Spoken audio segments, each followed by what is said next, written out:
Yeah, we learned we've got a group of guys that they're really together. Um, when we're very stubborn offensively to make sure we get the right opportunities, that we can probably be a little more efficient offensively maybe than what we may have thought. I'd say standout is definitely unity. Definitely our guys play hard, play for each other, and then we've got to be very intentional offensively what we can do to be successful. Um, I think that's the primary things that we learned. What kind of a learning experience was it for Taman?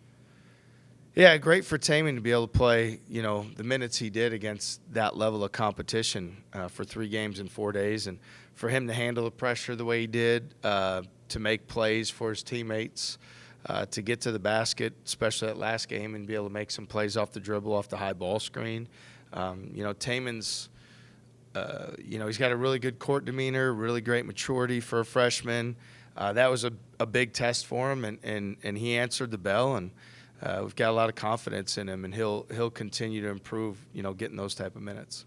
What were the efficiencies that you were pleasantly surprised with that you mentioned? I would say, we showed against Villanova, teams that are switching, that we can be stubborn and go inside. That's going to be important for us. Rob's been terrific. He's done a great job of demanding the ball in there and been efficient for us. Oshun did a great job as well. And so overall, it's balancing our offense out, knowing that against switching teams, which we will see a lot moving forward, that we can also attack them in the paint, that we don't have to be so predicated on just the jump shot and making enough perimeter shots to win, that we can go into the paint, and think we can even continue to be more stubborn so we can get to the foul line at a higher rate. That would benefit our offense as well. But feel like we show we can be efficient in some different ways offensively. You've talked, I got to ask this carefully. You've said in the past that a successful non-conference is beneficial, has been beneficial for confidence and buy-ins for a team.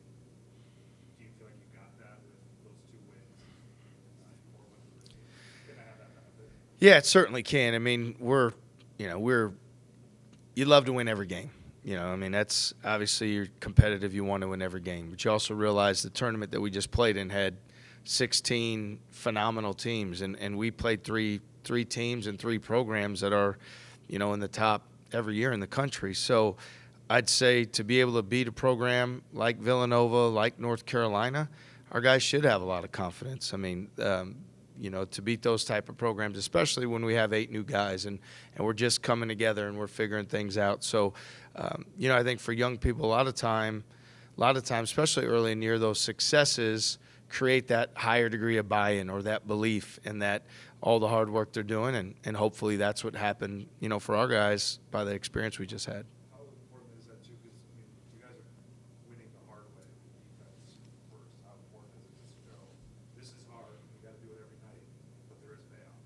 Yeah, it is. Our brand of basketball is about toughness. It's about physicality. It's about effort. It's taking charges. It's creating turnovers. It's rebounding. It's doing all the things that are effort-based that are hard to do and easy to say. And we have to stay the course with it. We can't waver. There's not another formula for our group where we can have the success that we can within this one. So we have to stay committed to it. And that involves every single day doing the work. It involves every morning getting up and doing it again and again and again, and the cumulative effect of that, which can be challenging, but it's one that we're going to be demanding of and that we're going to be stubborn to make sure we do. Caleb's big game against North Carolina obviously was eye-opening to fans, but he know what he's capable of. What's the key for him to maybe more consistently hit shots and contribute in that way in addition to his energy? Yeah, well, Caleb's a extremely hard-playing guy. Takes a lot of pride in the effort that he gives at wanting to contribute to the team and give to the team.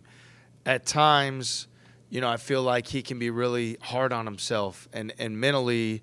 I think for some guys, when they're a bit of a perfectionist, you can hang on to a mistake and it can have a cumulative or compounding effect, during that game. And so we're going to work diligently with Caleb to stay in the moment, because you could tell that whole game on Friday against North Carolina, he was in the moment. Like, he had great poise. He was calm. His demeanor, he never really expressed any emotion. He just stayed in that moment. And so it's our job to work, collaborate on that and recreate that as often as we can. And just really proud of him for staying in that moment. Now he knows what that felt like and the things he did to prepare for it. Now we need to replicate it.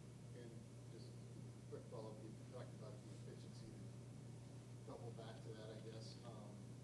What does it say about your team that you can have guys, game might have a big night one night, doesn't the next, somebody else does.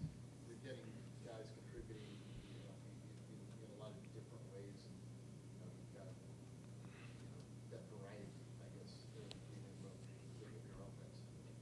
Well, I think, we played against 3 entirely different defensive schemes when we were out there, and we've got to be stubborn to take advantage of what we can exploit with our opponent. And, with Villanova, it was more of the switching and trying to go inside. With North Carolina, it was more like the screening and the ball movement, trying to keep the ball on the move to find, Caleb, who was the hot shooter.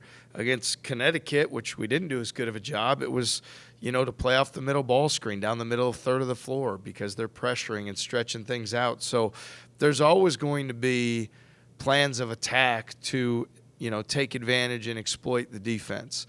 And we need to have a great commitment and stubbornness to doing what that job is, and then the shots will come from that. And guys can't go into the game with a preconceived notion of what shots they're going to take or how many points they're going to get. We have to come in with a plan of attack and be stubborn and stay the course with it, and know that, we can have confidence on a given night. There's been multiple guys on our team now that have been in double figures or have led us in scoring. So we've just got to trust that whoever's night it is, that we're gonna play that advantage, play that attack plan, and stick with it. You've coached teams where you knew what you're going to do offensively, whether it's been Yang or Dom, or you're just going to go do what you're going to do. What's the challenge to have to be adaptable to a fairly large degree until you play? Yeah, I think overall it's our guys understanding that everybody's involved offensively, but how they're involved game to game could be different. One game it might be more screening and cutting. Another game it might be using those screens. We've got to look at the strengths of our group and what we can do and what we can be great at. And, as much as that from game to game, our defense, we're fortunate, our defense stays the same. There's not a lot of variation from what we do. We believe in those habits. So there's a lot of other teams that are maybe more offensively inclined and come into every game, re-strategizing their defense to try to neutralize an opponent. We believe best on best, our defense will stand up against anybody in the country. And that offensively, we've just got to know going into that game what those plans of attack are. So I don't think it's a whole lot different than what other teams are doing. We might just be doing it with our offense where they're looking to do it with their defense. Played 3 games in 4 days. Now you kind of have a quick turnaround a little bit. What's kind of the long-term benefit of stacking up the games like this? Well, for us coming off that trip, certainly getting back, early Monday morning, it is a quick turnaround to Wednesday. And at the same time, that was a really productive trip. We learned a lot. And we need to turn the page. We need to get on to what's next. We don't need to, whatever that is, whether it's losing the last game or feeling good about winning the first 2, whatever that was, we need to quickly get on to the next game. And we've got a team coming in here in North Dakota that's won 3 straight, and they're playing confident, and they're a better team than they were earlier in the year. They move the ball. They shoot the ball well from the perimeter. So we've got to turn the page quick, and we've got to be ready to play tomorrow night. And we practice in such a way to be prepared for these opportunities, and that needs to show up for us tomorrow night. How are you going to take what you learned at the tournament and move forward? Well, especially early in the year, you're learning about your group, what you do well, where you can be successful. That's everything from scheme to lineups to mentality to flows of the game, runs in the game. What we try to do is be very intentional with everything that we learn and put it into play so that we put our team in the best position to win. So taking that information in, both individually and collectively, is something that every single day in practice we're using the things that work well for us and moving forward. And maybe there's some things that hadn't worked as well that we're deviating from and moving on to a new plan as we move forward. Gabe's hip hold up okay? Yeah, Gabe's tough guy, and he's really competed through it. I think with each day it's starting to get a little bit better, but to say he was anywhere near 100% out there would be embellishing. Like he wasn't feeling his best, but he competed through it. He did what we needed to do. Proud of him for it, and hopefully as each day passes that he's got a little less pain and a little better mobility.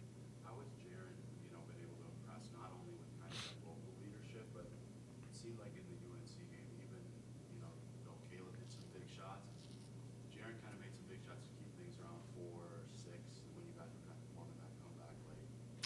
Well, Jaron was able to do that because when things weren't going as well for us and for him, he was highly engaged in the game. He was engaged when he was on the bench. He was talkative in the huddles. He was always in the moment, and so he didn't have to crank it up or turn it up when the biggest moments in the game called for it. He was locked in and he was dialed in and he was ready to drive the ball, to get in the paint, to make plays, to make shots, to get to the foul line and produce. So I think that's more of a testament to Jaron's character and how he works.